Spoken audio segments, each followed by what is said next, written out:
Good morning, everybody. Welcome to the Horsemanship Remark Show. Oh man, let me tell you right now, it is very cool to be here. Kind of hard to believe that 24 hours ago, I was at the Atlantic Ocean, which I've never been before. So cool. So I have to say, my internet here could be a tiny bit sketchy. I'm at my parents' Ohana, actually, and I do not remember their Wi-Fi password. And like in their in the Ohana, the signal, like the cell signal, is just a little bit sketchy. So hopefully this works. If it's glitchy in and out, I believe it will come back. So good morning, Joanne. Oh my gosh, I have the Buck Brannaman, Ocala, Florida clinic report. Kip and I dragged our ass in here, the posse, all dispersed, and we made it in the middle of the night. So feeling a little beat to shit, but definitely very excited mentally. Wendy, good morning. Is Michael here? Let's find out. Michael. Yep, here he is. Let's add him. Send invite. We'll get talking. I must admit, I have had a good amount of coffee this morning so far. Here we go. Good morning. How are you this morning? Good. I have no idea why I can never figure out how to request joining. Like, I'm always just waiting for you to... And half the time I can't even find the live. Like, it says Northwood Farms live, and then I click on it, and it's like last week's show. I could record it. So, just messing with you. Yeah. Every week, though, I'm like, God. Are you right side up? That's the most important thing. I'm not. I'm perpetually sideways. You've done the update on the Facebook app. I've done the update. Yeah. So if I was to turn this way, would I be sideways to you? Yeah. Who knows, right? So you do a good job of concentrating, regardless. Well, it keeps me from looking at myself because it's just some objects, and I'm looking more at you. Yeah. Why? There's that obsession to check. Am I looking dapper? I am not going to look at myself today. I'll tell you that right now. And then it helps too, because you're on the side of my phone that's closer to the camera, so it looks a little bit more like I'm looking at the camera. Oh my God. I'm like, well, this is how I wake up. You guys know, after a week of travel. Oh my Lord. I have sand in my face. I'm like, oh well. Nobody cares. Well, tell the people what we've been doing. I don't know. It's pretty cool. Cool to be together again in Florida. I mean, first of all, how many years ago I was thinking, was I last in Florida? I maybe have taken a trip there, but unhorse related, but I don't think so. But it was like 2009 or 10, maybe, that was there last. Me too. I think it was 2010. I think. And then where did we first cross paths? Was it down there, or was it in Colorado? How do you not remember the story? I don't know. And then, like, how did we hit it off and like start? Like, there are plenty of people that I connected with back then and knew way better than you, but do not keep in contact. Like, it was kind of getting started riding with Buck around the same time. I mean, that's what cemented it, but I think you were up here for teaching or something. It's true. I think that's how it ended up. Like, we kind of knew the same people, and I popped over to say hello a couple times and to connect. But okay, so and my dog sat in your lap and warmed you. Yeah, Liesel. That was at Nancy Carpenter's. But by then, where Nancy Carpenter was boarding at the time. It wasn't her place. Right. you guys the funny part of the story is, so we were at the Pirelli Summit in September in like 2006 or somewhere around there. Yeah. 9 or 10. He's not right about that. But anyway, it wasn't 9 or 10. It was definitely, or I could prove that part. Yeah, Emily was with Prove you. it. Yep, prove it. Well, I can't write the second, but I'm sure I can eventually. Emily was with you. We, one of us was coming up the hill, one of us was coming down the hill. Emily probably remembers. And we stopped and talked for a minute. I don't remember why. Probably because you're just from my area at the time, because Michael was from the Seattle area. And you walked away famously, because I hear this story from later. And he tells Emily, his wife, I don't really like that girl.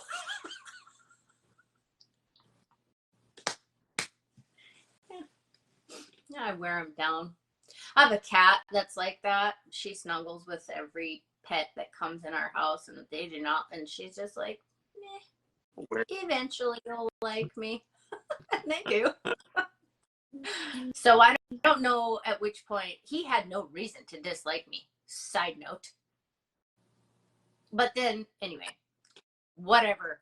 Nobody cares about this part today because they all want to hear about the buck clinic. But the point being, Michael and I have been friends a long time, and it sort of circles around Ocala a tiny bit just because Pat and Linda's, they had a winter center in Florida, in Ocala, well, Reddick, and we had both studied there. Yep. And so that's how I ended up in Ocala in 2006. Mm-hmm. The funny thing, I don't think we were ever there at the same time. No. I don't think so either. But it was definitely a student brought. Yeah, it connected a lot of us all over the country. Mm-hmm. Yeah. Quite the experience being in the Pirelli bubble, the Pirelli cocoon. And we say good morning to Val, Corey, Julie, Faith, Emily. Good morning, everybody. Morning. So we're in Ocala. Buck Brannaman has flown in, does not have his horses. He is riding Nathan's horses. Nathan's thoroughbred Mayhem, who is super cool. What a cool name, right? Cool. Mayhem and Chaos. Cool horse.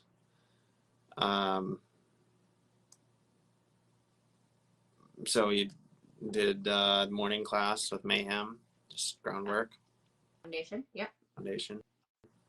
And it was interesting talking to Nathan as he was kind of grabbing his coffee or whatever and coming out into class. And I'm like, so what?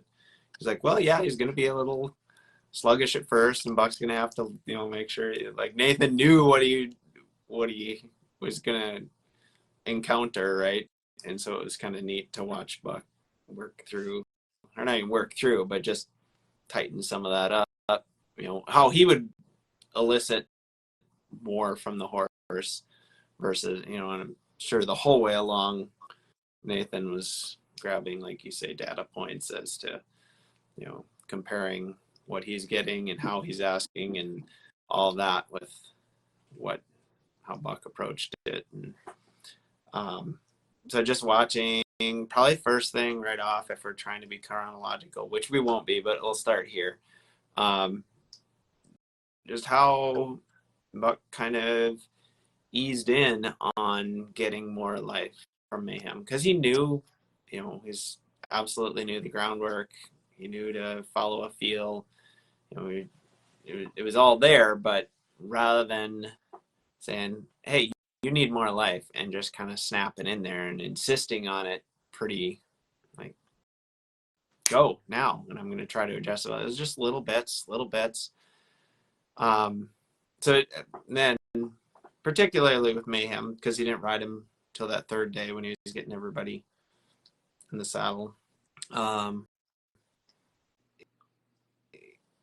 It was interesting for me to watch how he took a horse who really knew the program and knew to yield and knew all these things, and yet he rode them.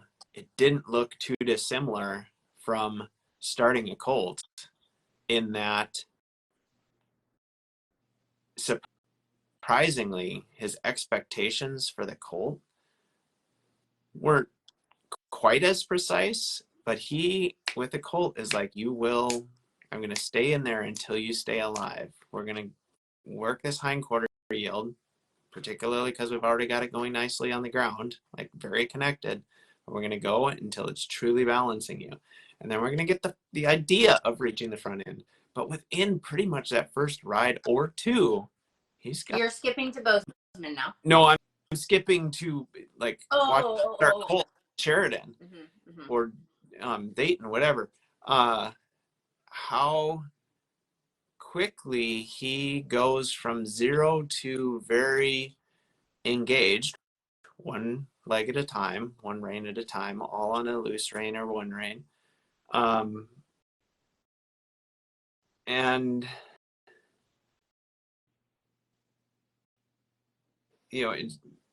Mayhem obviously had all of that there, but the little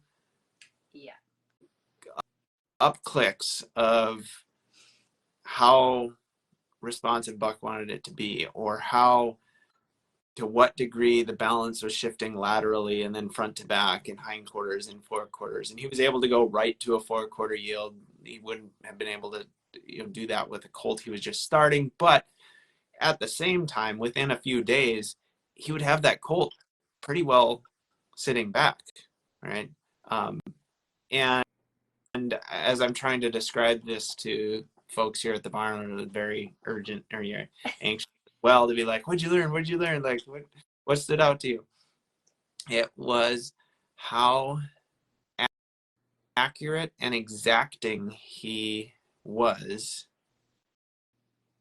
in terms of kind of up leveling it, or having it feel the way he wants his horses to feel, which, I was talking to Nathan at one point while he was riding. I'm like, half of this is probably Bozeman or Mayhem going, more Bozeman, because he rode him the 3 days, going, okay, you feel different. Like, your legs are different. Your energy's different. Like, I just have to figure out what you mean. Like, I know to yield. I know to try. I know generally what we're doing, but it's just a different person, right? And he's pretty dang dialed in to Nathan, and now he's got to dial into Buck. And so there is an element too of that. So back to what I was saying earlier, but just how the degree to which everything he asked, he got it to a point of real balance. Now, it wasn't, the whole thing all at once, but it was always clicking it forward to where you just saw the whole thing packaging together, and very quickly the horse kind of coming into, I'm just going to stay on all 4 feet, right? Off of one rein. I mean, hindquarters, forequarters, arcs, short serpentines. Not so much with Bozeman, but with Mayhem, he did a little short serpentine. So, I don't know. I bet you're glad you did this so you didn't get your ass chewed. Yeah, exactly. So, I mean, I'm riding then this week. You're going, well, I'm doing the same exercises. Like, I'm doing the curriculum that Buck has taught us, has shown us, that he uses every time he rides. It's not like he's saying, you guys do this, but I do something else. I mean, and I suppose that it was clear to me how apparent, that was more apparent to me at this clinic than probably any before, Like this truly is, and probably also because every year I see more in terms of the balance within the horse, the turning loose, the connection, nose to tail, rein to foot, all of that is maybe part of why it was more apparent. But when you watch him start a colt, it's like, well, you know, would he be doing anything different at all if the camera wasn't rolling or if he wasn't in a clinic? And it's kind of like, well, why would he? Because what he's doing in front of everybody just like clicks along and works. So I doubt it. But to watch how systematic he was in approaching Nathan's horses and just feeling things out and connecting, you know, with the horse and drawing it into maybe that next level, or just getting calibrated to how he feels and the timeliness or, you know, balance subtleties that he's looking for. I mean, it was absolutely systematic, and what he's shown us every clinic, every time he, you know, starts a colt, every time he rides his horses, you know. But the degree to which, I mean, obviously, it's just he nails it and doesn't he doesn't settle for, it's kind of, you're getting the right idea, right? Particularly, I think, in this case, right? I mean, well, there wasn't anything. There were no intellectual items to teach. yes, yeah. So, and that's exactly where you could be. He didn't have to say, okay, you're on the right track. Let me give you a hint because you're headed in the right direction. Yes. Where, you know, with a colt, there is a bit more, like say, we started colts in Sheridan, there is a bit more of, that's the right idea, let's roll out of there, and it builds, but again, builds over the course of a couple of days. So, you know, with Nathan's horses, he was able to really say, I need it at this level of quality. I need it to feel just like this.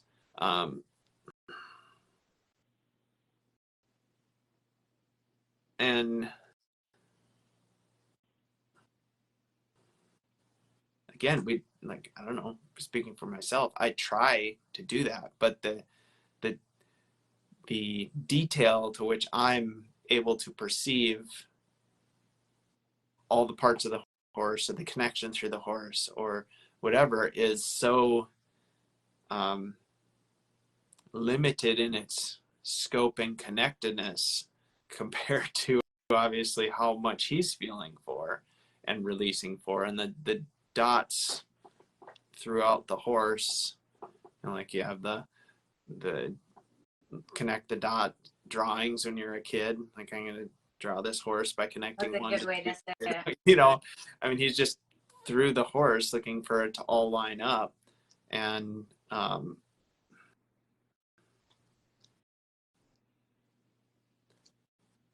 so you're riding thereafter going, how can I be more exacting, particularly with a horse that doesn't, you know, what I'm doing, let's say it's a, you know, let's start with hindquarter yield, because okay, my horse certainly knows, understands hindquarter yield, it's connected, rein to hind leg, you know, these aren't intellectual items that are new, but how can I with consistency go, we're going to make sure in this hindquarter yield it is exacting every time.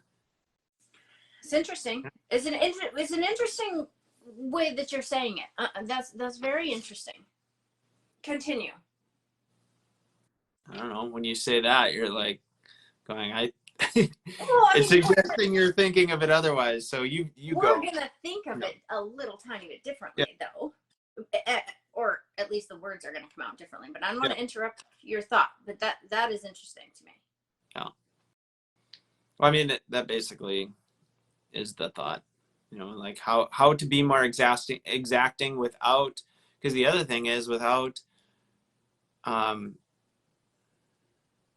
making it happen, or like, there's so many moments, even within a movement, where you're softening, releasing, saying you're on the right track, but you might repeat, or you might say, there, that's it, but let's keep flowing a few more steps until it is correct, or we're going to give you that, but we're going to pause for just a second while still more or less doing it. We're going to reset by backing up, let's say, while doing a 4/4.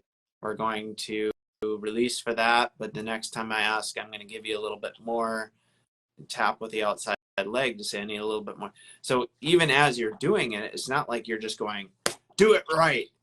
There's all the new, but sticking with it until you have a very high standard. And there's probably, I mean, I know there's things where I'm very consistent about having a high standard that I feel like really good about. Like, I don't feel like there's up leveling that standard that much.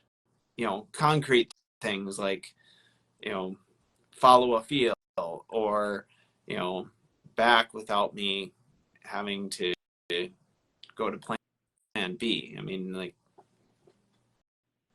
yeah, I suppose there's balance things but some of those, particularly from the ground, I can see a little bit more. So anyway, there's things where it's like, okay, I feel pretty good about the level of quality I'm getting. I'm not feeling like, wow, there's a whole bunch more I could feel for, I'm looking for. Who knows, 2 years from now, or even a year from now, I'll be like, yeah, okay, I didn't really have that very good. Stupid me for saying that, right? But there's also so many things where you're feeling around for more parts of the horse, or more connection through the horse, a little bit more life off your leg where it's been a little bit sluggish, or more punctuality but with relaxation. The facets that you could be feeling for and watching for are innumerable, right? And so to kind of have this idea of, I want to repeat that until it's really it, to the degree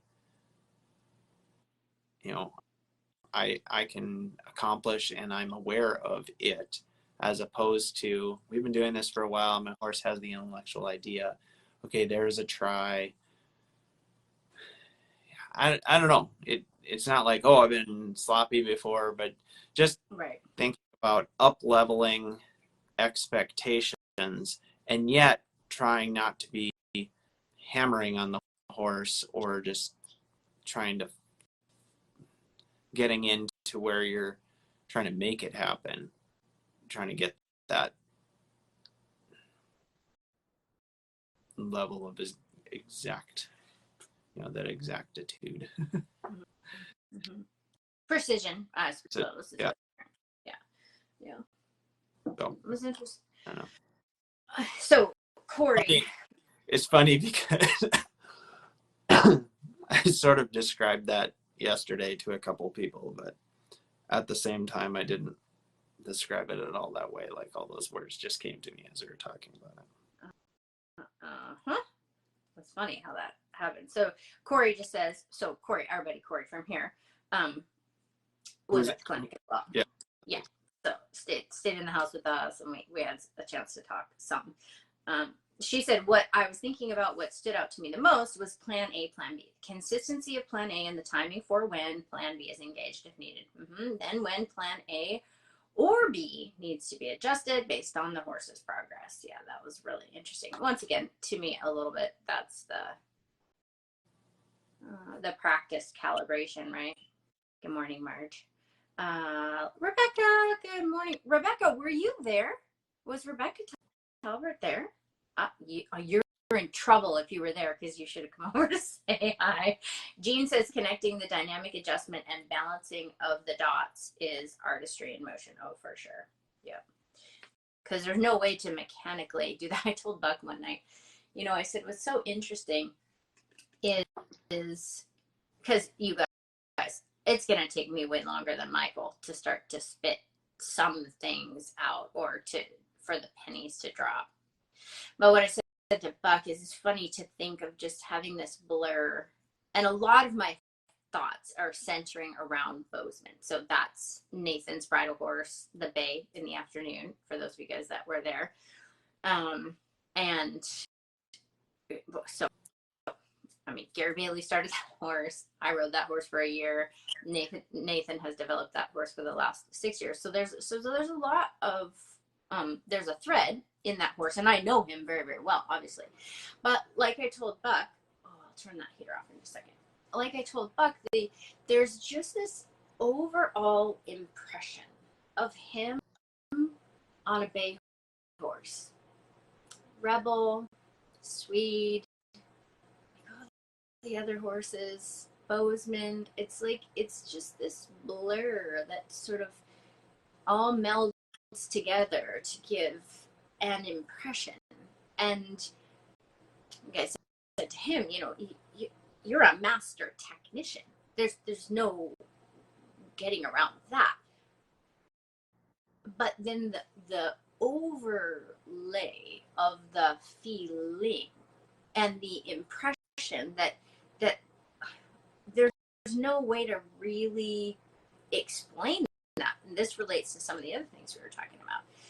It's not something that what I mean, you guys, is the art of it, like the artistic impression, basically, and all the things. Now, the artistic impression for us is mental, emotional, spiritual, right? So the physicality is one thing, and he is a master technician at that, and then that's part of what we're talking about is do we, or how can we up level, and what I was thinking about when you were saying that is interesting, because my takeaway is definitely not how can I be more precise, because it doesn't necessarily apply for right now. I can't take like where my horses are right now and be like, I want to do it the way the Buck did it. Now, what I can have, although those words are true, but I can go home and ride my horses with another level of impression. But it's not an intellectual thing where I'm going to sit on my horse and be like, I want this to be better. That's not how I think of it at this point. Then it might be something like a little bit later where I would be like, I'll have specific things to say regarding all of that. But that blur that goes so far beyond a way to actually think about things is the priceless part about being there, and about layering year after year after year onto the experience of watching him in real life, and watching Buck with lots of different horses. And of course, what a magical experience to get to watch him on a horse that I've ridden, that I know so well, that I can make connections, even though they're not conscious always, but I can feel it in my body that the awareness is just different. Which leads me to the interesting... Feel it in your body, like as you're saying this, because someone, like, the initial asking from people was like, I don't know what to even say. Like, what did you learn? Of course, yeah. And it's a fair question. What was your biggest takeaway? Those are all 100% like, I fair. have to let this settle in, but trying to say in my words or from my perspective what you're saying, or what your words make me think of is watching like this, like something that appears as if by magic, or it just looks magical, let's say, not even how much it appears, but this just picture of power and beauty and excellence and relaxation and just unity, and to watch that fall together as Buck and Bozeman became one, where at first there was adjusting happening, and obviously it was 3 days, but just to watch it shape into more and more that connected, effortless spot, like you say, where you get this impression of him and his horses that isn't just the physical piece. It's like this although it is right, but I mean, you said just, so it is definitely not just. Yeah, so it's the physical piece, because that's what you're seeing, but the the feeling of It's like watching the softness of understanding, and the effortlessness with which the horse begins to put effort in. And so the horse is moving such and such a way, and they reshape themselves to move toward this different physical picture, what you're seeing. But as it happens, it doesn't look like the horse is straining to put in more effort. It looks more and more effortless, and more like this picture of... That's an excellent point. This picture of just seamlessness and harmony. So this is, you want to hear my metaphor? Sure. Analogy, metaphor? Why can't I ever get those right? Here's my vision of this whole. Imagine you have a tailor shop, like maybe in old world London or something, with brick walkway outside and like the really cool lettering on the windows, and you walk in and it smells just like expensive fabric, and there's glorious colors all over, and and a tailor that is like world renowned, and this beautiful human walks through the door, and the tailor greets them. The lights are perfect, little warm glow, but still plenty of natural light in there. And this human says, "I need a pair of gloves." And the tailor says, "Sure." Can tell right away, because he's so practiced. In my mind, both of these are men, by the way. So practiced that he can look at this human that walked through the door, kind of backlit, comes around the corner, and then he's looking at his hand. So he goes to the shelf where everything is like laid out perfectly in all the different colors, and he pulls out a pair of gloves. Probably costs a fortune, right? Hands the gloves to this human, and the human puts the glove on, which fits almost perfectly.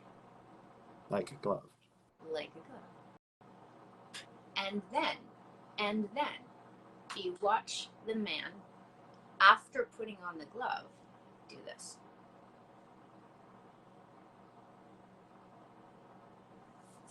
So that it fits him absolutely to the skin. And that's very interesting, because it's different than someone, having to like reshape the glove and like be like, okay, like there are 5 fingers here. Is it even the right size? Like, can I stretch it? No. It fit. And was lovely. But then you got, the calibration was how we were talking about it, or Buck would say the adjustments, and all of those words are correct, but it's so nuanced. It would be a bit of a fool's errand to try to prioritize a technical takeaway. Mm-hmm. Not that we don't have technical takeaways, but to prioritize, I'm speaking personally, any kind of technical takeaway would be a grave mistake for me. Mm-hmm. I knew the glove was going to fit. I knew it had 5 fingers. I knew it was made of beautiful fabric, hand stitched with care. But I also knew it wasn't going to be tugged on exactly right. Or exactly to perfection. And then to see Buck make friends with the horse first. Make sure like a few key items were there and not assume, right, that anything was there, but not dwell on things that were there. And then to move right along to this feeling of like, all right, buddy, we're friends. And then I don't think it's a technical process for him to utilize the education that the horse has and fit it to him. It's just natural. Mm-hmm. But to me, the value in that is to, like, so it's going to have wrinkles when he puts the glove on. Just a little bit, even though it fits perfectly, right? You still have to kind of tug the wrinkles out. There's nothing wrong. That's just what has to happen. Mm-hmm. Now, with a few tiny exceptions of, one thing in particular that I was telling him, I don't do as much as I should, kind of out of place. We should talk about it, reaching a front foot, stepping along, very, very small walk, reaching a front foot one side to the next side to the next side.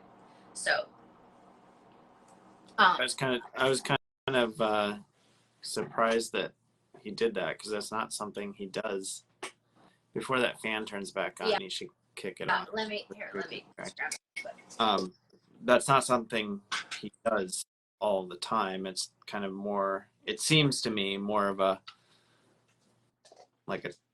test of how connected are we. Exactly. And so it's not something he seems to use as a let's develop greater balance. It's okay, let's see, can we do this? Like, how on it are you? And Bozeman just nailed it, Kind of. Although that's exactly what I was thinking, is that so you guys, we're talking about a lot of you that have watched Buck ride, one of the things he'll do in the snaffle bit when his horse is really right on the money and all balanced on all 4 feet is you see him walking along, and then when the reins are really, really connected and the hindquarters are really, really stepping forward to reach your front foot here, here, here, here. Okay. So he does it to the tune of Dance Monkey. Yeah. And which you did not play. No. Which I thought was good. I wasn't feeling that bold, and yeah. I thought it was kind of cool. We save it for Boozy. Yeah, exactly. Yeah. Like, it's Bozeman, and then we have to kind of let the magic unfold still. Yeah. So to use that movement to widen the shoulders versus just as a test, that was absolutely the technical thing that I saw, because usually when he's riding his horses, it appears to be a finishing thing. And we did get to talk about it just briefly, but not, because the next day Nathan and I got Bozeman out. Buck's like, you guys ride this horse and then tell me what you think, But I will be thinking about that for sure in terms of like when all these other things were there for the taking. And it's like, check. And then as he's calibrating, to use that as a way to get the final ingredient, another ingredient that he felt like he needed. I'm like, because I don't do that. So even though I kind of do, you feel like it was adding something and not just. Yeah, and I do more so than with his horses, where it's like it's there, so I'm gonna kind of interesting. Yeah, so it did stand out to me that he was doing it because it's not something he does with his horses a lot. Well, it'll be like for 2 seconds at the at the end. Yeah. But it makes perfect sense because, and you guys know, we're always talking about using the outside rein to the inside rein to spread the shoulders. Like anything that you can do to create, to have that be wider, We have a couple comments. So Nina says, the technician conversation is exactly what I talked with Michael about yesterday. Nina with the octopus, right? In my session with Von Dutch, as a new student to this horsemanship and a new client of Michael's, I struggle with my clunky attempts to mimic what Michael and his magic wand can do so effortlessly. Oh, tell me. Yeah. So I remember Michael and I, Nina, if it makes you feel any better, Michael and I would just, what do we say, bemoan it to each other or commiserate, like, we can't get our bodies to do what we know. Because at a certain point, your intellectual knowledge goes ahead of what you can actually do. And then you're just like, this sucks. Corey says, great point. To take in an overall impression is so much more valuable than trying to break down the mechanics. But then I go home and try to use the mechanics to help bring the vision or impression to life. That's the challenge to balance and why I need to go to a bazillion more clinics. Exactly, Corey. Exactly. Nailed it. Yep. What's the formula? Go watch Buck ride and then practice and then do it again. Practice and practice. Practice? Practice. You talking about practice? All right. So, what did Buck say to the one gal he took her horse for a bit and helped her out? Oh, you guys, he did a couple really cool demos. I got one, the whole one, the one with the gypsy for those of you guys that were there. It's like a 42-minute video. The gypsy, the 42-minute. Oh, that was the roan. The roan. The gypsy was pretty short, quick. Right. But yeah, he said to one of them, I'm sure this is just like infuriating, right? Just that I don't think it was that horse, but it was maybe a horse that he took for just a moment and back clapping. up. Yeah. The clapping at the end. Oh, yeah. I think that's what was it, yeah. So tell that story just really quick for those. So at the end of some clinics, he'll have everyone in the audience clap to help the horses get used to clapping, and the horses are pretty scattered and all over the place at first. And more importantly, used to finding peace in the rectangle. Well, maybe not used to finding peace in the rectangle, but they're learning to stay in the rectangle so they can find peace there and then buckle. Okay, enough clapping right as the horse gets centered. So when the horse finds the center of the rectangle, not only is there a peaceful feeling from the rider, but also the stimulus that was troubling them kind of halts, right? But then this one gal she was kind of holding back, like, I don't want to get too close to those people because I know my horse is going to get scattered. And Buck's like, get up here, and she was hesitant. He's like, do you want me to help you or not? And so she eventually came up there. She was And a good sport. she but was. The horse was fit. Yeah. Yeah. But she did not want to get in trouble, right? So she was like taking care of herself. But so she came up. Buck said, you know, if you feel more comfortable, you can step off. And Buck just from the ground. There. Yeah. And block, and didn't take much. And the horse is like, okay, here we are. And then Buck cut the music, cut the clapping. And pretty soon he's like, I'll get back up there. And the horse just stood there.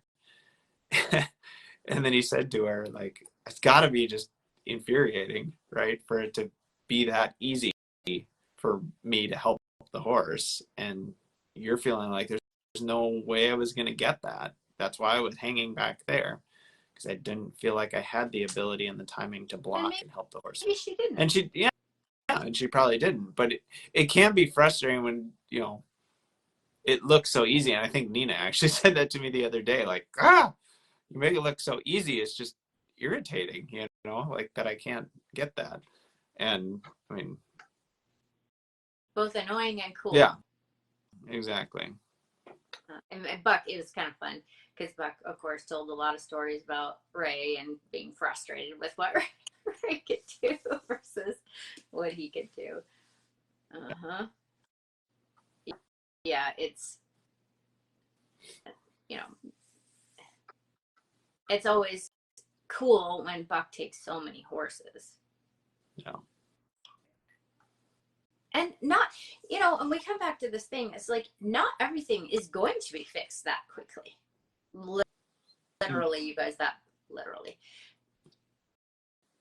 Ballpark with the black horse, with the clapping, it was very, very short, like maybe 5 minutes, not even. Like the whole thing was super short. But like I said, on the roan horse, it was okay. So super short, and this went from the horse like absolutely ready to check out from way across the arena. She was doing everything she could to keep him from not just spinning and running away, and he was kind of thinking about popping up and just beside himself, to loose rein, standing next to Buck. And so the best part though was the gal. I'm sorry, I didn't catch her name, but she's in the back. Buck's like, come up here, and she's like, I don't want to die. Yeah. To intently watching Buck just support the horse, and Buck's like, well, crawl on there now, and hands her the McCarty, and the grin on her face. It was like, so like she knew it was going to work. So awesome. Yeah, their names, yeah. And then the other thing, you guys, so Bozeman totally coping with no problem, didn't even care about the crowd at all until he was close to the crowd with his hindquarters to the crowd, and everybody was clapping and hooting and hollering.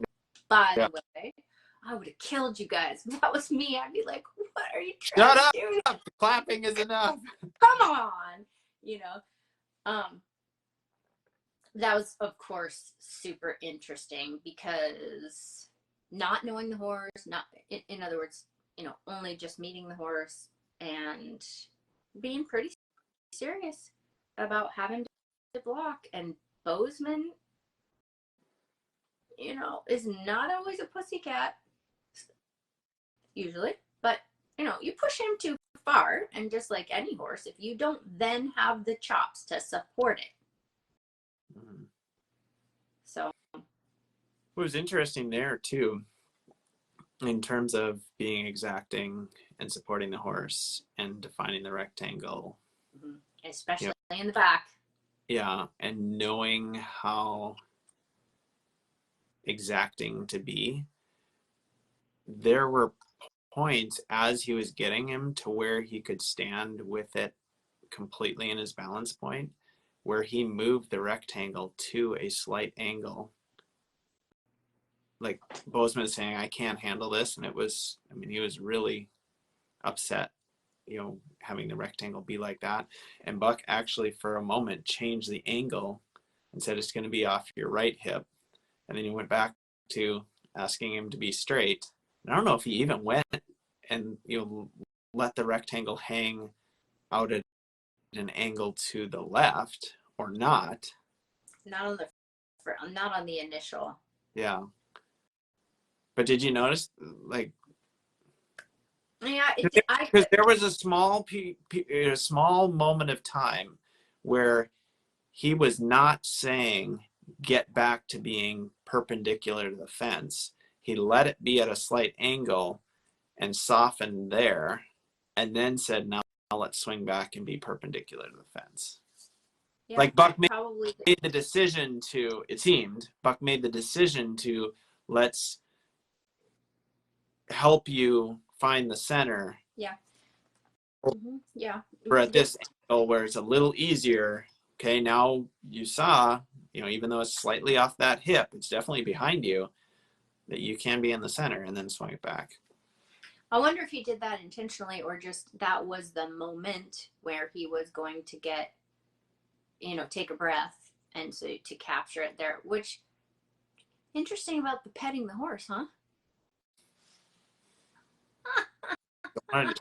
Everybody has their own ideas.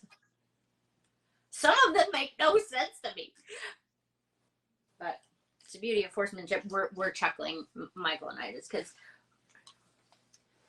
a video came to our attention the other day. Look, I have to put a blanket over my legs. It's so cold in here. We came back to 30 degrees and ice.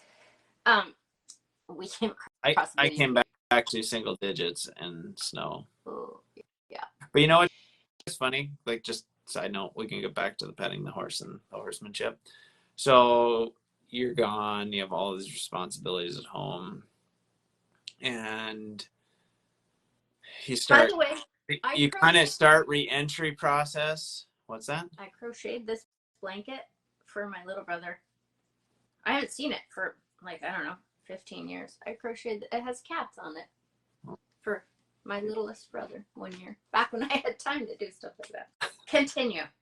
Oh, so you're thinking getting back and all the things that you have to take care of, or that were stressing you out before you kind of stepped away and took this little vacation and were really engaged in this clinic and all of that.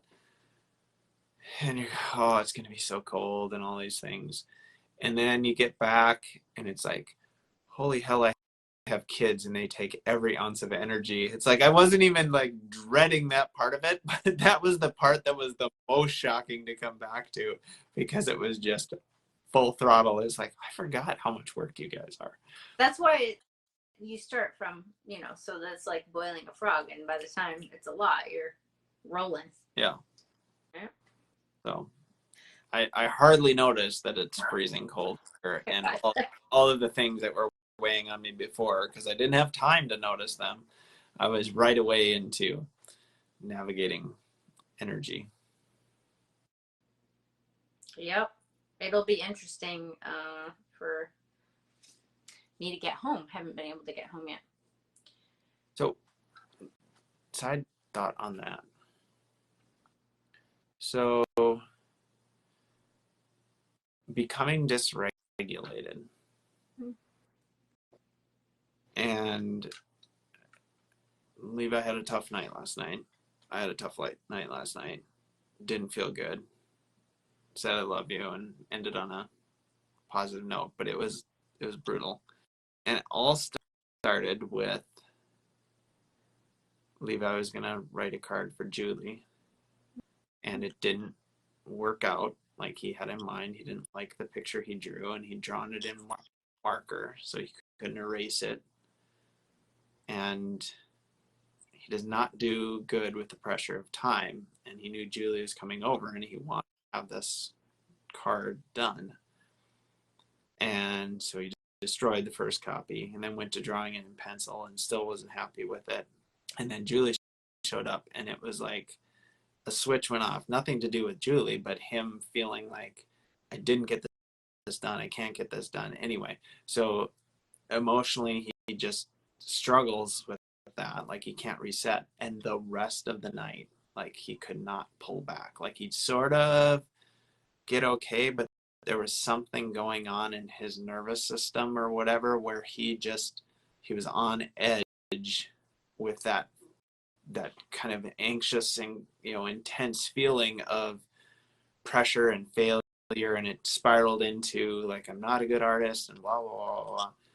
And I mean, it's just incredible how long it drew out to where that little moment, the chemical cascade hung with him. Mm-hmm. Right? I mean, we're talking like an hour and a half. Mm-hmm. Yeah. Like, Well, we kind of get okay, and then we lose it again, and all of that. And then Julie's daughter has a dog that often stays with Julie, a little sled dog that didn't make the sled dog team because she was just too nervous. Very, very sensitive dog. And Julie was saying, like, when she gets kind of like wigged out by something, she'll just like, it'll hold with her for a long time. She'll like be on the couch with her eyes like wide and just kind of in this ultra stimulated place that she can't check out of. So I don't have any further comments on that, but as we were having that conversation, it's like, where does that, how does that play out with horses? Like it was just a new level for me of realizing how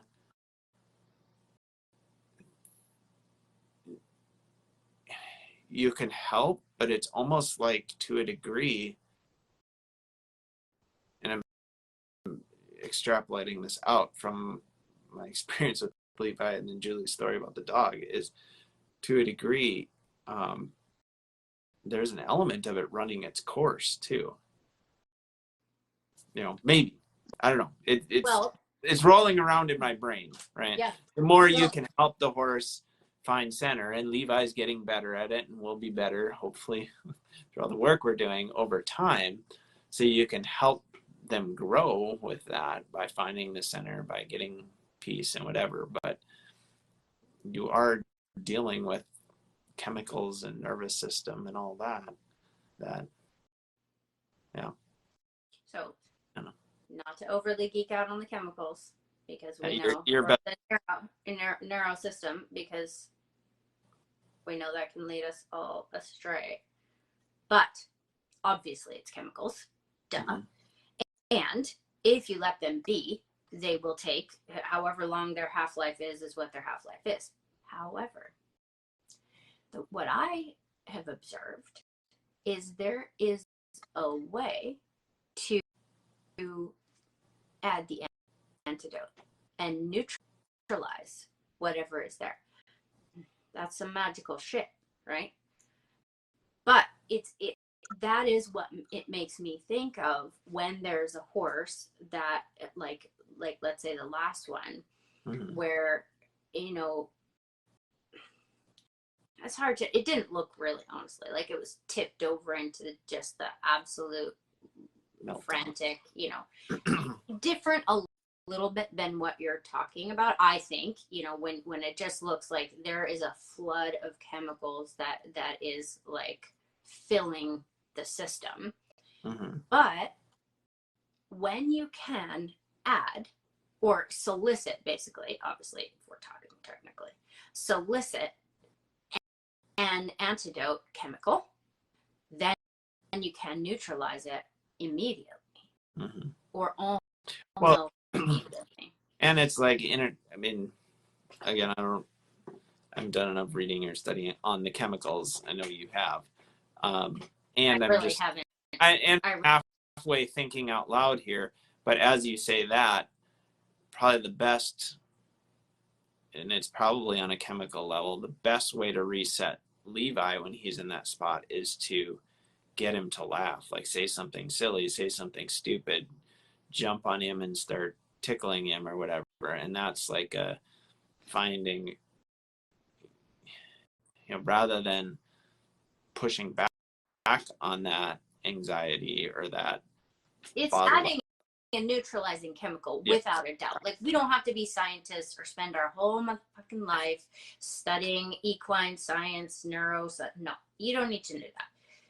You just need to have the overall concept, right? That if Levi is dysregulated, then you make him laugh, and his brain adds a chemical that is an antidote to that stress. Like, it's so simple. Yeah, right. Might not be simple to get him to laugh. but if you can. And I mean, if we're talking this, an armchair psychiatrist or psychologist here, but if you add that anecdote, like the other chemicals are still firing, so you might add that anecdote in it. Antidote. Antidote. Yeah, anecdote is a totally different word. Antidote. Then it will, it can interrupt for a while, but if that other chemical is still firing in the background, right? Because that's what was surprising for Levi. It'd be like he kind of neutralized, be able to interact and, you know, kind of get cool, and then like the tiniest thing, you just fall off the deep end again. Anyway, someday Levi will listen to this and be like, what the hell are you talking about me for? Yeah, and then far, far from now, he'll be like, whew, sorry about that. Exactly. Not that it's his fault. It's not his fault at all. No. But I always, you know, say to my parents, why do you think I don't have kids? I don't want to have to pay the price for me being a turd. No paybacks for me. Yeah. Yeah, it's interesting to see that happen. And once again, what it makes me think of is the difference between intellectual items and the overlay of art, which, by the way, can we just talk about certain things that we saw that were missing intellectual items and completely missing, I get to say, because I'm just observing the field here. Side note, that one of my favorite things is watching a great student in class that is new-ish. Like, there was one gal on a glorious dressage horse with the most beautiful dressage seat, but you know, she was practiced in her sport, right, and clearly had never like done the short serpentine before, and you know, there were some things that obviously she had never come in contact with. You could just tell. And she's out there practicing. Definitely looked like it was her horse. And what I mean by that is sometimes if you have $1 million horse that's somebody else's horse, you might be a little bit more conservative, you know, but it looked like it was her horse. And I'm pretty sure I asked about it later because it was so noticeable. And, you know, Michael and I generally watch buck almost exclusively, right? But there are times when something will come into your field and you can notice it. And it is a glorious deal to watch folks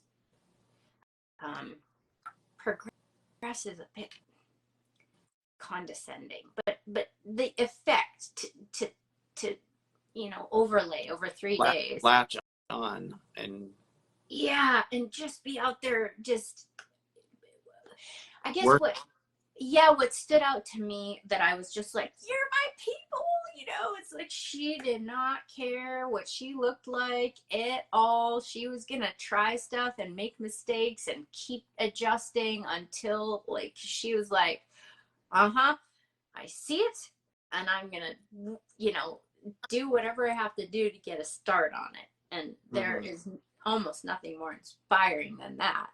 Hey, can we hang out, you know? Yeah. It's so fun. Versus, I mean, are we going to talk about this? I don't know. Anyway, there's some weird stuff, you guys, where, like, for instance, I come from the West Coast. And there are times, I haven't been on the East Coast for a long time. I think the last East Coast clinic I was at was South Carolina. Oh, I don't know, 2014 maybe? Something like that. Which was 10 years ago. Is that possible? How was that 10 years ago? 9 years. Oh, time is... I don't remember what year it was, but I definitely remember the clinic. The South Carolina clinic? Were you at that one? Where it was pouring down rain? Oh, yeah. And Rebel was a hard time. Yeah, we were sitting. One rain stops in the brattle bit. Tommy was there. Yeah. Well, that's right. We did the vlog. We were riding. I was riding to Gamo in the outdoor arena, and the thought that immediately comes to mind was long and low, and she goes, "Nah," you said not long and low exactly. because we were working on him kind of stretching out. Yeah. And what comes to mind to me about that clinic is Buck telling us, you need to make friends with the discontent, you know. Yeah. And we were like, that's a good point. We were both struggling with that at the time. You were like, that's a good point, and I'm like, fuck you, shut up. Well, it wasn't. There's no making friends with this feeling. And yeah, we did. Yeah. Yeah. You just, a few years to at get first it dysregulates you, but then you get used to it a little bit. Oh. So I do want to make a comment about what we saw. And some of you guys will understand what I'm saying here. Because it's such a gift to get to watch Buck. And certainly, you know, part of the reason that we came up with the Buck Brannaman Ocala clinic in January is because we did not want to have a break for 6 months, for crying out loud. So he cuts his schedule, and then all of a sudden there's this break from October to March. And it's like, well, no, how is that going to work? Because we need to see the example in the middle. So this brings me to my point. For those of you guys that are connected with us, you know what we've done over the years. You know, we have sought out the examples that we for sure want to emulate. And I really only have two, right? Gary Bailey and Buck Brannaman. And forsaking all others, maybe that's not the right way to say it, but it is so critical, if you want to know the formula we used, to be sure that it's not just words, it's not just theories, it's not just pontificating. You have to watch the person with their horses. If you want to do it the way we did it, are doing it, must watch the result. Because, and if you like it, that's the thing. If you watch someone with their horses, and you like their, and you think to yourself, yes, that's how I want to be. That is what I remember. You were there when I'm like, oh, Buck Brannaman, you show me that. You show me how to do that. That is what I want. And you were able to, I was able to just be like, that's it. So, not having been to the East, there are some folks that talk a lot about the horsemanship. A lot. And it's interesting to me how dangerous it can be to not vet the person who is talking. Because there's a massive gap between the two. And I was thinking, Michael, you know how Buck's always like, because I went out to give him the coffee the other day, and I was talking to him about basically we had a lot of one of my big things that I saw was him adjusting the balance, head, hindquarters, with Bozeman. And then there's some other things that we should talk about too. Michael and I've kind of touched on it already. The wrapping of the longitudinal flexion from the lower back all the way around the hip, through the hocks to the hoof, that goes then under forward, you know, to horses. Something that I think we've talked about regarding Boozy in summer that I really noticed. And then by the third day with Bozeman, I was like, I see that again. So anyway, talking about the way I was describing it was like a latch, you know, where there's a place where the reins connect to our upper body that perfectly matches the length of the rectangle and what the horse can do with his balance front to back. And if you miss it, the horse over curls and loses the balance, and then you have to do there's things you can do to get it back, obviously backing circle and some other things. And if you leave it too high, then the withers drop and the back drops. So there's this perfect little latch and there's more to say about that, because that is for sure what part of what I watched him shape up. And definitely I have felt that as well, because it can be a hard spot where you're not used to feeling a hard spot. If you happen upon that exactly right, and that's maybe new, then there's a hard spot there, but that doesn't mean you're off on that. And if you let the horse over curl, which even a tiny bit, then you know it's not connected. It might be okay, but that's still not where you're heading, right? So I was describing that to Bucket Coffee because I wanted him to say more words about it. It's like, those words make sense to you. And, but they might not be valuable generally. And what that made me think of is that the words, and of course my response was, yeah, but I'm trying to say something to you so that you can say more words to me later, which is, you don't have to, my words don't have to have a lot of meaning to you, but can you try to put into words something similar to mine? Or on the same, and how you would maybe express it or feel it. Yeah. And we've had enough experience. He will. It just will take, however long it takes for him to be like, that thing we were talking about. But Michael, here's the deal.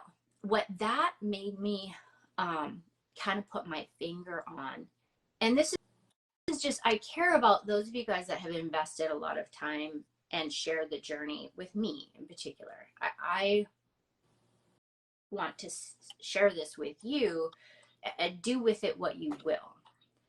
But the words and the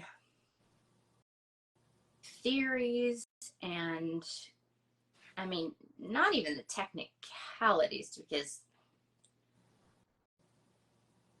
just being real, there's a lot of technicalities that are just not present, not even close to present.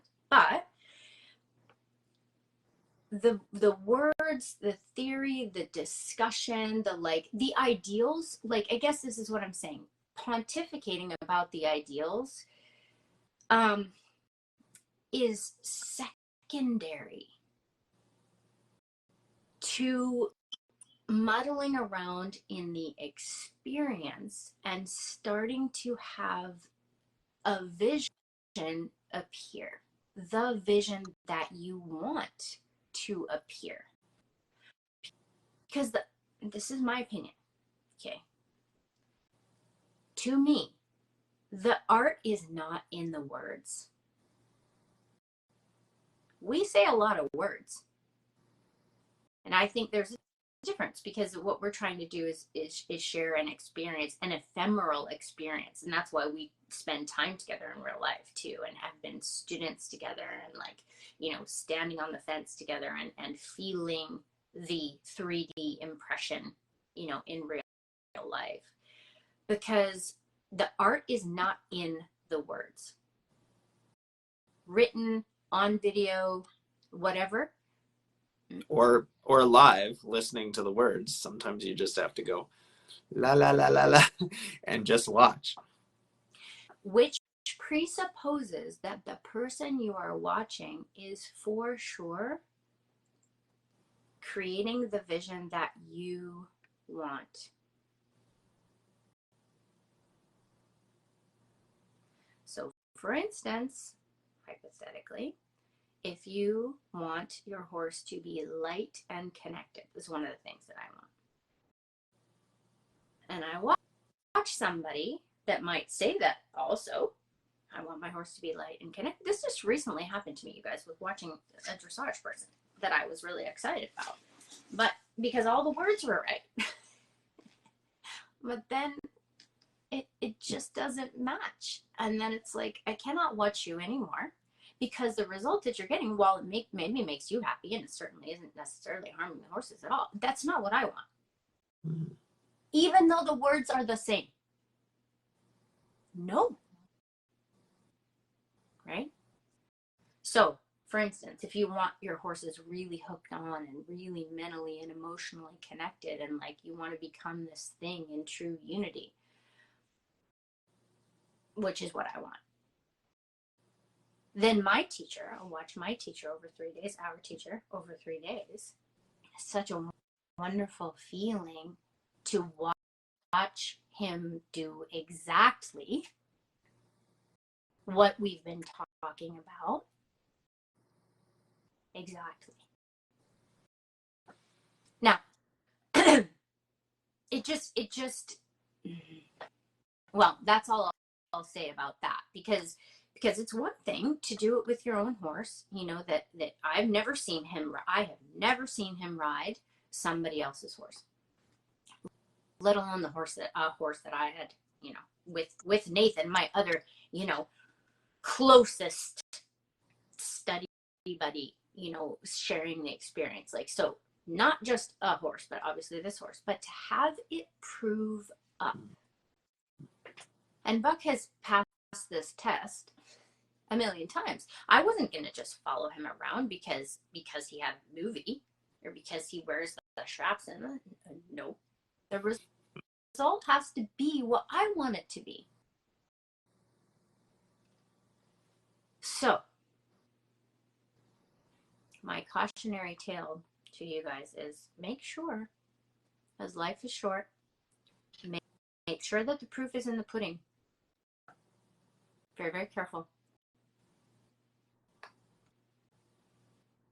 So, having put on the Buck Brannaman Clinic in Florida, he hasn't been in 15 years, with Nathan Greiner.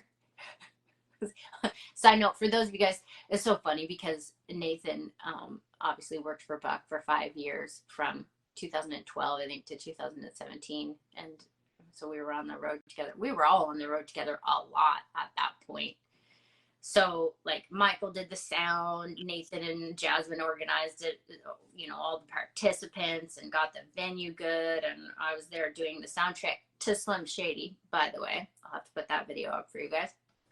And just Clem and John being around, and the whole thing, the infrastructure of it all going off without a hitch. All the people showing up, like 1,200 people showed up to watch, let alone, the 65 participants, and everyone having just the most amazing attitude about it all. It all feeds this experience that lives up to the ideal.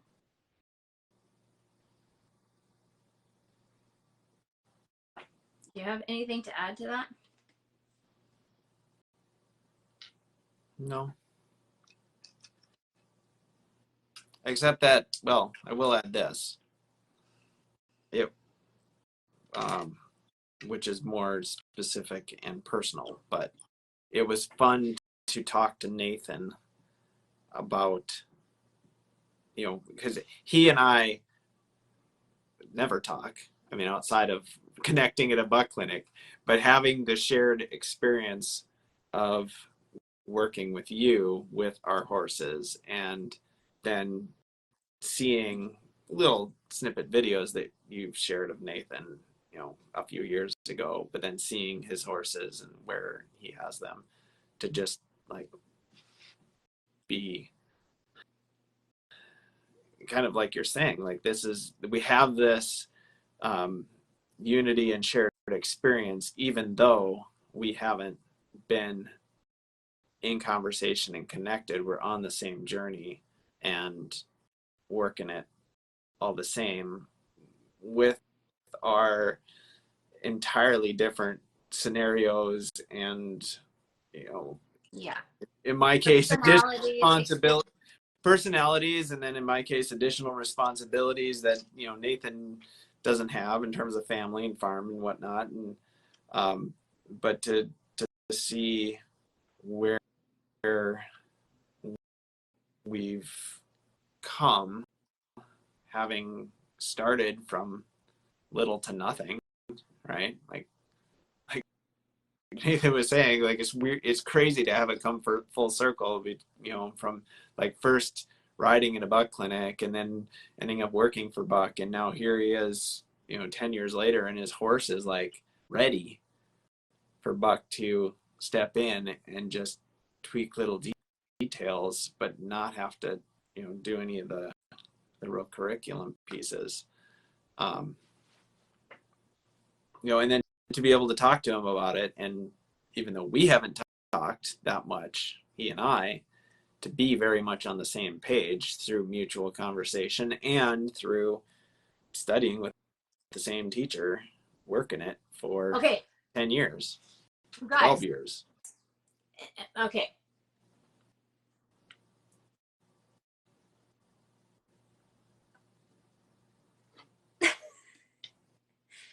Be aware that just because someone says they're studying with Buck Brannaman, that does not mean anything necessarily. It might, but it also might not. For instance, there was an article that was shared around. It got shared into my feed like 3 or 4 times a few days ago. And I'm on Facebook like 10 minutes a day, right? And this thing, I saw this thing like multiple times.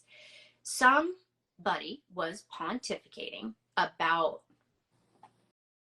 I don't know, moving from a average to excellent, or mediocre student to excellent student, or something to mastery, or whatever. I don't know. I skimmed it because the second to the third paragraph, or the second to the last paragraph, third to the last paragraph, something like, I'm thinking of doing a mastery class. And then, you guys, he used a picture of Buck.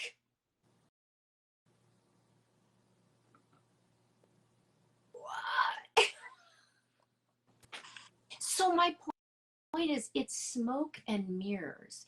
Using Buck's name to sell your shit or to validate your ideas,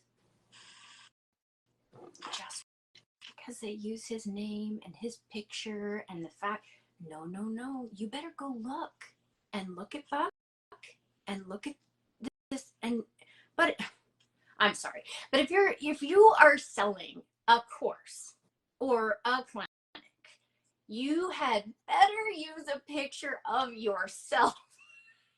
Do not use a picture of Buck Brannaman. If you're going to do that, then you tell people to go watch Buck. Is this part where I get to start swearing? Keep going. For the love of all that is holy, Buck Brannaman is teaching you guys. He's not dead. Don't settle for second best.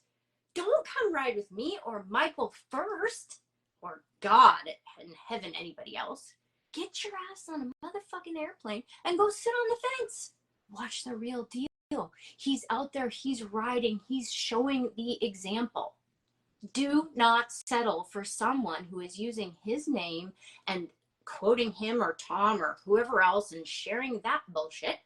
Don't do that, because life is too short and you will not get what you're hoping to get. Also, you can hang out with us. I have to stop because it's just gonna get worse. Because I feel sad for a very well-intentioned drop off a cliff.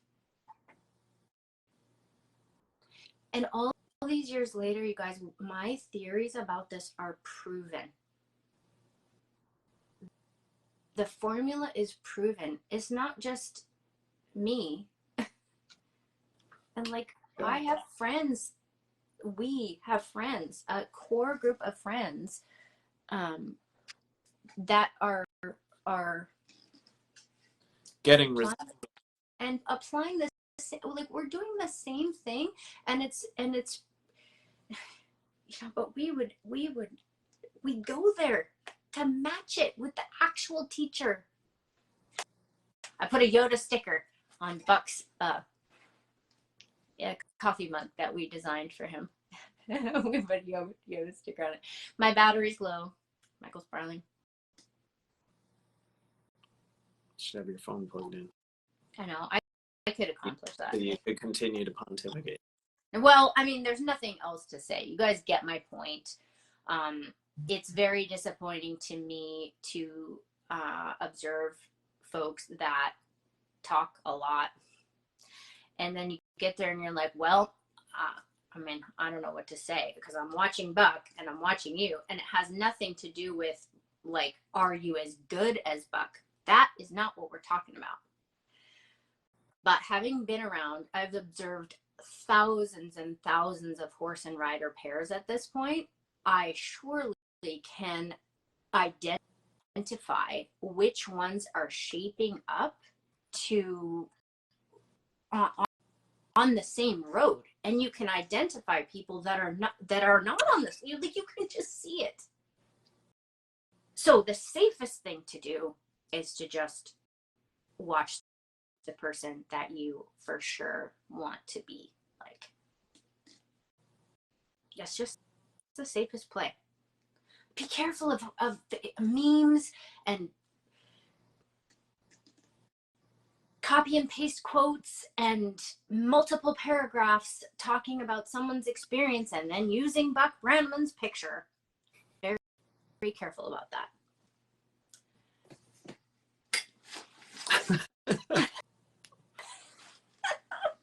Does anybody have any comments? Guys, everybody comment, throw some hearts up. Do you feel like Emma feels strongly about this?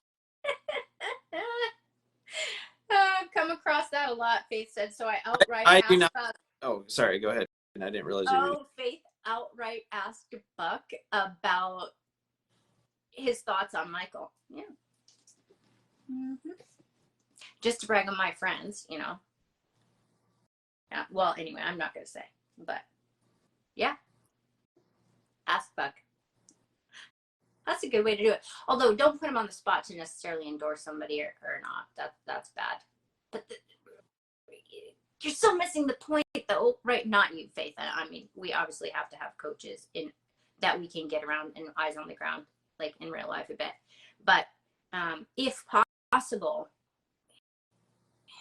you know, just double check that what you're looking at matches what they're saying they're following. How about that? You know, because a lot of people use Buck's name to sell their shit, which is, I suppose, only noteworthy if they are not trying to do what he does. Or to even listen. Maybe even trying to do what he does, but getting nowhere close to it. Yeah, and then not paying attention and not like you're like, I don't know, that's not how we do it. We just throw ourselves on the altar of learning. We ask every question that comes into our, you know, we go to the source of, you know, of the general. If you're going to say you're following Buck, then make sure you ask the questions to Buck whenever you can. Don't let us see you at a clinic not paying attention, not in the mix asking questions, not staying on task. Because that, you're not going to hang out with us very long. Not asking anyone to be perfect. I'm so far from perfect, you guys. That's not the point. It's really not. It's not about being perfect. It's not about being as good as. It's about, are we or are we not marching up the same hill? Because then when I stumble, I can reach out to a buddy. Because they're not hanging off the side of the cliff, and then the two of us are going to go over the edge. Okay, quick, something positive before we have to go, because it is 8 o'clock, and I have an 8:30 meeting. Oh, Lisa says she saw the petting your horse video. Oh, Lynn said, I found the more I study, the less I have to say, especially on social media. Well, at a certain point, it's like, forget it all, right? Just, what's the point? Because because there's nothing more to say. It is hard for me because I am very reticent to throw Buck's name around, even though to a degree I have the right to because of the time and effort I've put into. Keep talking. I'm gonna get my thing. I don't want to, like you said, it's still alive. I don't want to claim it as my own or, you know, and it's well, the thing is, you want to give credit. Yes. Right? We want to give credit without borrowing his, I don't know. You can only give credit if you're actually there. You know, I agree with you, of course, because it's like the last thing we want to do is use him. Yeah. That's not at all what we should be doing. That is bullshit, really. But there's the fine line between giving credit to your teacher. Sorry, you guys. And it is a fine line. Yes. Riding a coattail. Yes. I'm gonna just keep going here. And I do not like the feeling of riding a coattail, so I, am reticent to anything that suggests or that could be construed as riding a coattail. Well, we're getting really casual. You're suddenly no longer. Well, here, let me. I just have only plugged into the deal here. So you had to plug your phone in. Mm-hmm. It's really important. Okay, but here's the thing. Aside from the moral, flip side is, how many folks are there that study with so and so? Like even the video, the petting video that we came across is like, other folks that I've studied with without naming them. So it's like kind of. And granted, this guy was, he did say, they're further along than I am, but he still didn't really name them. But what I liked about how he studied with someone, and now I take it as my own and teach it as my own program without mentioning the teacher. I mean, that's the other side of things. It's like, I definitely don't want to be doing that either. So like you said, just, honoring the teacher, respecting, but not riding coattails and not failing to give credit where credit is due, My success, my learning, my understanding is heavily influenced by so-and-so rather than just co-opting their program. It has to go through the filter of our experience. That's the thing. And I think, being there in Florida and with all the people, like that's such a part of it is the folks that are really studying. That doesn't mean that it doesn't mean that they necessarily have to have made 1 million bridle horses or anything like that. It doesn't matter what level you come to. If you are studying, we can tell, like there's a student mindset amongst that, right? And then you have to practice that. A person, let's say, has to practice that and have their own experience interwoven in order for it to have added value other than just what Buck has to say. Mm-hmm. And I don't think anyone can take that away from whatever person you are, you're from anybody. If that person has actually applied it and has actually studied, then whatever it is. And we just get to say, okay, yeah, I want to be around that person. I want to watch that person. I want to hear what that person has to say, because then it's the third element, right? The teacher, the experience, and the third element. And but the experience is so crucial. And once again, being in Florida reminds me, he's not dead. The guy is still out there teaching.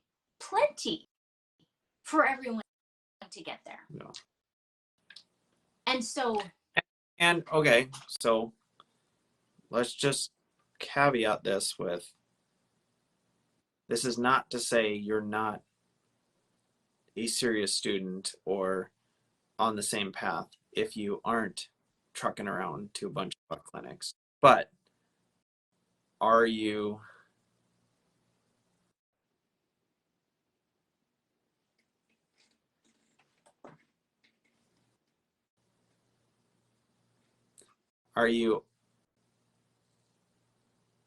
on the same path in that you're getting increasing results toward your goals that are in line with what you say you're teaching or studying? I don't know. You know, I just don't want it to come off like, well, you have to go, you're not a serious student unless you're making commitments to get to all the buck clinics you can. Well, some people can get away that much and some people can't. And of course, you know, of course, that is a great point. That is a very good point. Because for lots of people, that's not an option for sure. However, he is around the country quite a bit. You know, so maybe once at least, or be watching the Buck channel very, very carefully. Yeah. You know,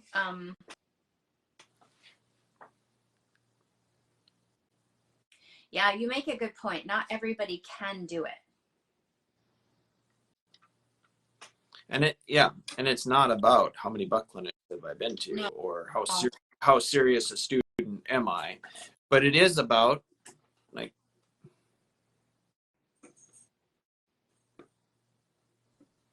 it's not the results, but it is the results.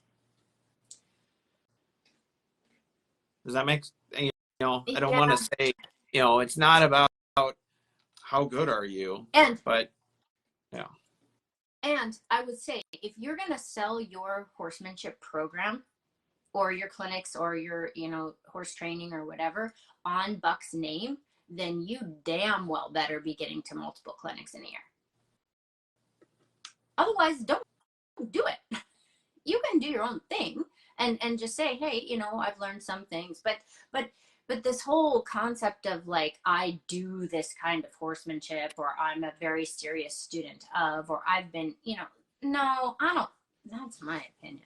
I'm not impressed with that, because if you're a professional and you want to use his hard work and his knowledge or his authority, right? Other people's perception of what he can do and has done with horses and what he can teach. If you're going to go around using his name, you should get to multiple clinics in a year until he's dead. Don't you think?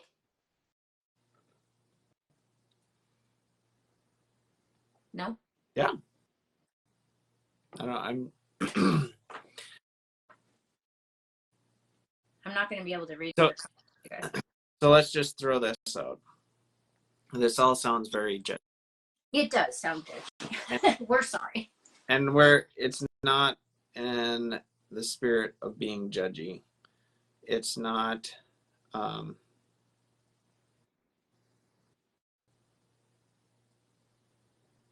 there's just an observations and a bit of to a degree, it's feeling like Buck is being respected or not being respected. And, you know, someone's being kind of buffooned or not being buffooned. And that's not to pass judgment. That's just to make observations that are kind of important and meaningful to us. And that's, I don't know. So it's kind of speaking out of a heartfelt place, a place of respect and value for our teacher and for those we care about and are investing in. Yes. Not trying to, the focus is not on passing judgment, if you will, right? And that's not why Emma's ranting about it. I've kept quiet for most of it. I've let Emma do her rant, right? But I don't disagree at all. It just, take it in that context. Yeah, it's so hard. There's going to be people who just can't. But those of you guys that know us know realistically that none of it matters. Like when we go, it's like we're just there to be with Buck, and the reason that we are valuable to each other is because we have a lot of shared experiences and we care about the same things. And of course, over time, we really care about our teacher, but not just because he's a movie star or the most famous horseman, or that has nothing to do with it. Like, he has put time and energy into us that, and a lot of it, well, we come to the table, and it's not just Michael and I. There is a core group of people that have done this, right? So, and then we have folks at this point, like some of you guys that listen to our chit chats and ride with us, and we're all kind of sharing the experience, and we do help people at this point. But the thread has to weave through it all of respect, care. There has to be an element of love and appreciation. And that can only be if you sincerely are.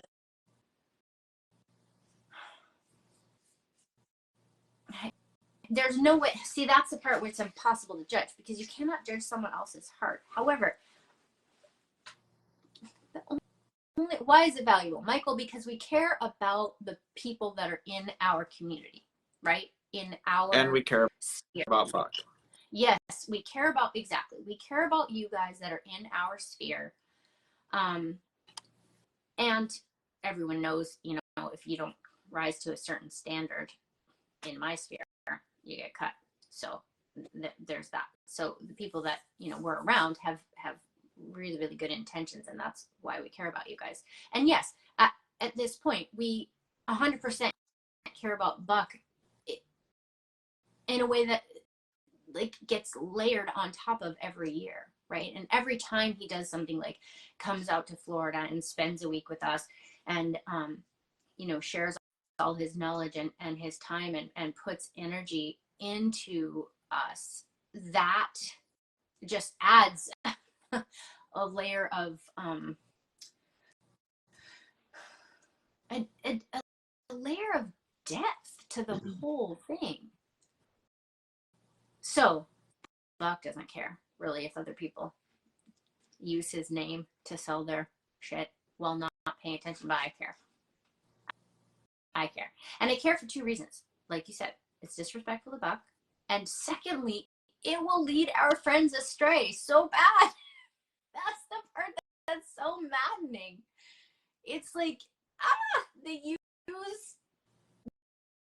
use the very thing that is so valuable to derail, intentionally or not. Intentionally, for sure, not Yeah. intentionally. Yeah, certainly not intentional. And that puts us in a shit position because we're like, well, what do we do? Do we just not say anything and everybody which is what Buck said. You know, and let the chips fall where they may. But I feel compelled to if someone is heading off the cliff, be like, hey, there's a way to stay. It's not for us to decide, I suppose. But I'll just wrap it up by saying there's a very simple formula. Watch who you really want to be like, whatever that is. Maybe that has nothing to do with Buck or me, or you know, there are absolutely folks that I respect and love that don't want what I want in terms of their horses. They have other people that they want to shape up like. They want their horses to look differently. They still love them. We can still be horse friends. Like, that is absolutely not the case. Or I'm not trying to say that we all have to be the same. But what I am saying is if the message is, and if the feeling is like, I really want the kind of horsemanship that Buck is teaching,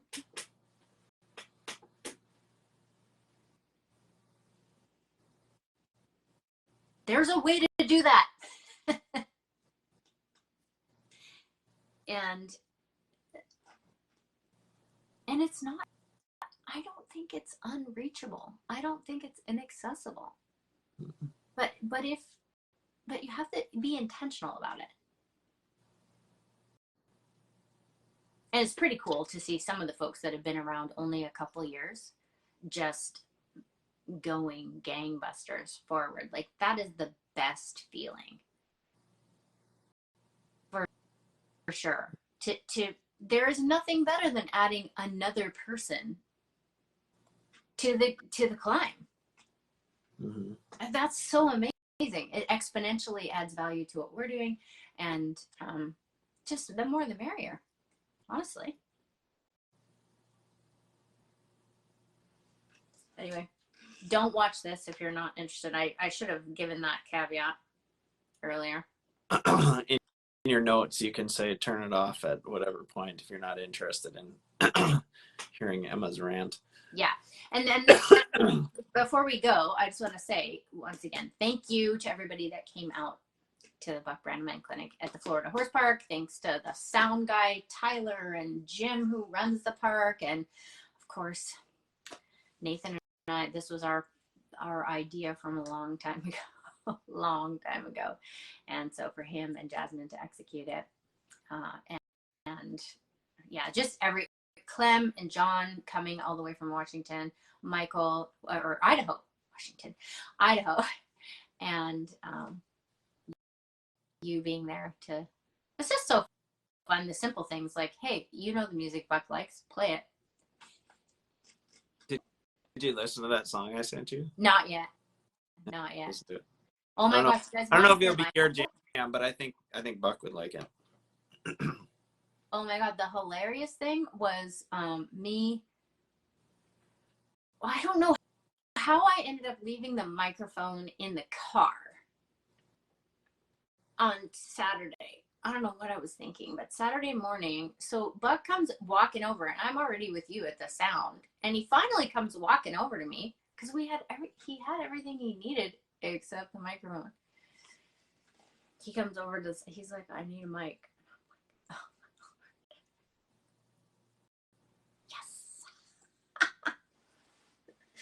That was my biggest stress, you guys, was having the audio sound good. I did my part. The music was playing, and I was ready to fade it out. It wasn't on my job description to make sure the mic was in his hands. And I'm thinking about horsemanship. You know, I'm like, la, la, la. Oh, yeah, the guy's here to talk. Anyway, we hopefully will do the clinic again next year. That's the dream. We'll see. You never know. But if you have questions or comments or just want to hate on me for my rant, feel free. It was great, though. It was so great. It reminded me of the best times. And I wasn't really sick this time, which was great because the last time you and I got to hang out, I got so sick. I was a bit sick at the beginning of this clinic, but I got over it. Yeah. And when are we going to see each other? Well, I'm going to be at your house next month, of course. But are you going to come out to California? I don't think I can make it. We got law school rolling now. Oh, yeah, yeah. Is there a summer break? You can come out here. Yeah, it's possible. Mm-hmm. We miss Nicole. I know. Oh, that was horrible. She That couldn't get out due to the snow. that would have been next level. Yeah. Nicole there. There were so many times I really just wished the fancy camera was there to capture him on Bozeman. I have a couple cool pictures. And I do have lots of video, you guys, so we'll hopefully get that rolling out, you know, over time. I think we'll probably put the one demo on there. On the book, yeah. Horse. What was her name? Madeline. She came up to me and she's like, "Is that gonna be on the Buck channel?" I'm like, "I bet so." So I just need to listen to the audio back and make sure. It was cool. Yeah, it was cool. And there will be more to say about it all. Yeah. As time goes by. And it won't be the rant. Yeah. The rant is just a bit shocky, you know. Rant is over. Yeah, the rant is over. But do listen to what I had to say. For your own good. You want to learn from our experience.